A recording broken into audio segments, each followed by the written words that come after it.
Teddy Bugingo avuddemu omwasi kyakoze Pastor Bugingo genda beranga nawe ate okirabirako mu katambi kano n'emikolo gy'omwana we najo ajogeddeko essaawa yonna yonna gibindabinda nkankuwa akatambi katono nnyo naye nga nkusaba subscribe nga atanaba nawe atanalayikinga video genda maaso bw'otyo oberenga ogirayikinga 27th this month mubaga muje tu celebrating baby waffe baby girl omwana affe ow'obuwala omwana affe ow'obuwala ngali nnyonnyonnyo genda mu America muje tu mu celebrating oyo no yali asuubirwa nti agenda kulya ku kasasiro kati alinnya nnyonyi agenda alinnya ennyonyi enkya n'eggulo guno omwaka kacyanga gutandika alinnya ennyonyi emirundi gye simanyi okitegeera kati ye katonda w'amawanga ye katonda ajjula ensozi ne zitamanya ye katonda ate katonda bw'aba akola ebyamagero talina gwe yeebuuzaako bw'aba akola ekyamagero so mujje tukuŋŋaanire wamu nga 27 tusanyukire wamu tujagulize wamu mukama abampeera ennyo omukisa mu linnya lya Yesu Kristo omwana wa Katonda omulamu amina ebimu mubimanya kuba kati American Embassy yapostinze Doreen naye nga ffe twali twategeera dda nti Katonda yakola ekyamagero okitegeera naye twalabiddeawo nga ne American Embassy ekola kiffe twakitegeera dda like a month before okitegeera naye laba American Embassy bwempostinga okitegeera bagambye nti bonna be American Embassy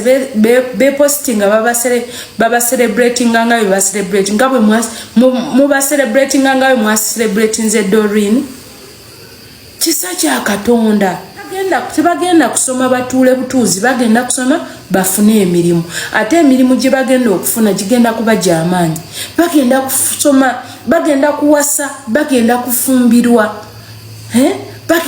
bagenda kubeera bulungi okitegeera nze nenfukamira wansi ne mukama nenze mukama gyesaatuuka gyesaasomera byesaasoma byesaasobola kusoma nze abaana bange bye baba bakolaki bye baba basoma in fact muyiga okwogera obulungi eri abaana bammwe mubawa amannya amalungi naye omwana n'omutuuma Najjalwambi kubanga otabuse ne taata we n'omutuuma Najjalwambi lwaki abaana kirabo okuva eri Katonda abaana kirabo nze nyina ebirabo okuva eri Katonda okitegeera omwana n'omutuuma kirabo gift from God omwana n'omutuuma blessed aliko omukisa gwa Katonda omwana n'omutuuma treasure it is a treasure from God okitegeera abaana mubatuuma amannya n'omutuuma miracle from God teri sitaani akola tukyamagero okitegeera sitaani takola miracle it is a miracle from God Katonda yakola ekyamagero okitegeera baagala abaana bo support them okitegeera yimirira oba supporting kugambye nze ekiseera kyatuuka ng'embeera nzibu ng'embeera nga kugamba sitaani ng'agolodde omukono atukubisa bumalirivu naye ne mbagamba abaana bange nti eno embeera tugiyitamu buyisi it's not permanent there is no permanent situation ne mbagamba eno tugiyitamu ate tugenda giyitamu n'obuwanguzi era ab'emikwano twagiyitamu tuli mu buwanguzi tuli mu kucelebratinga fe tucelebratinga enkya n'eggulu abuterevu nnyo embeera yo bwetyo bweri saidi zeeyo yonno ye mukulu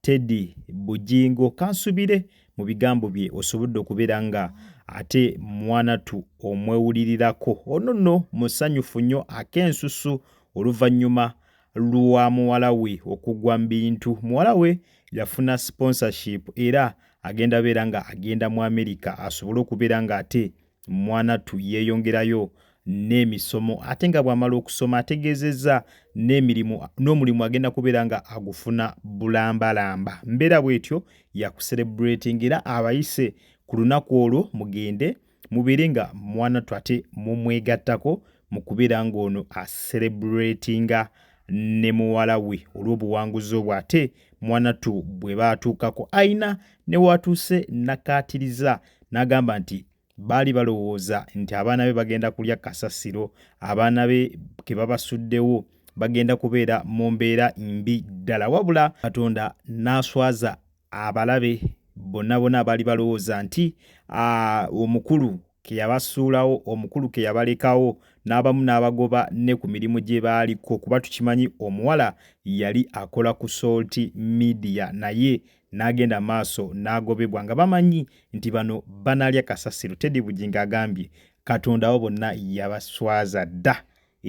Yabaswaza dda, abaana be kati bali bulungi, abaana be tebava ku nnyonyi basiiba ku nnyonyi, mawulire malungi gongera kujja mu famire. Kwegamba Katonda abakoledde binene byokka. Embeera yo bwetyo bwekyali side zeeyo, neera nga bw'owulira statements ng'ezo olabira ddala nti abadde akoona Pastor Bugingo, naddala awo wagambidde nti babasuula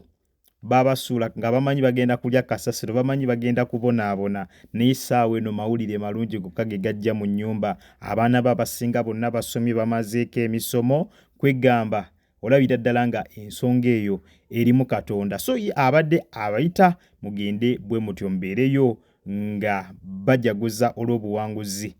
omwana ono ate bwe yatuuseeko. Embeera yo bwetyo bwekyali side zo no. Ate bwe tweyongerayo mu maaso n'amawulire amalala, enkya ya leero omukyala Joyce Baagala akedde kutwala mpapula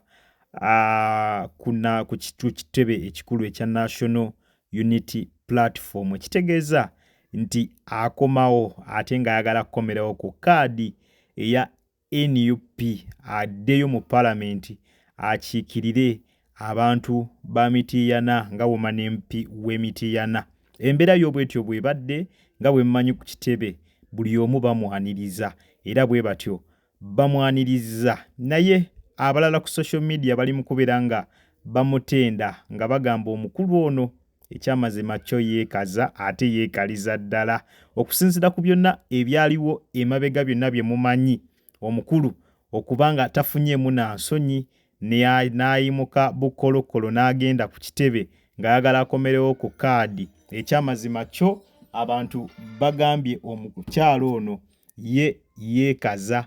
ebyaddala, era abasinga bagenze maaso ne babaako n'ebintu eby'enjawulo bye boogedde nga bamu bagamba bajja mulonda kuba tebamanyi kiki yali akoze kibiina ekya National Unity Platform, ate abalala ne bagamba nti tebagenda kubeera nga ate bamulonda. Waliwo n'abagambye bagenda kuzzaayo Nabakooba kubanga Nabakooba yali akolera abantu wadde tali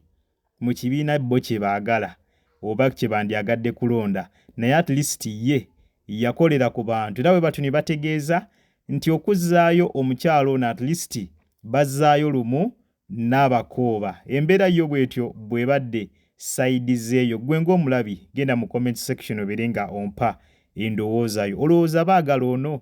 kaadi bagenda kugimuwa oba teriiyo? Tutere endowooza yo buterevu wansi awo mu comment section. Ye wandyagadde bagimuwe oba tebagimuwa bagiwe omuntu omulala? Tutere endowooza yo wansi awo mu comment section. Ku mukutu Jika Media kw'obadde kusaba subscribing atanaba nawe atanalayikinga video, genda maaso bw'otyo obeere nga ate ogirayikinga. Yitira mu comment section onteremu endowooza yo. Nawe alina kyonna kyagala okubeera nga otuwa bulamu osobola obeera nga okiyisa buterevu wansi awo mu comment section. Kale munzikirize mberekereze akuume atakumira mpeera. Mweraba.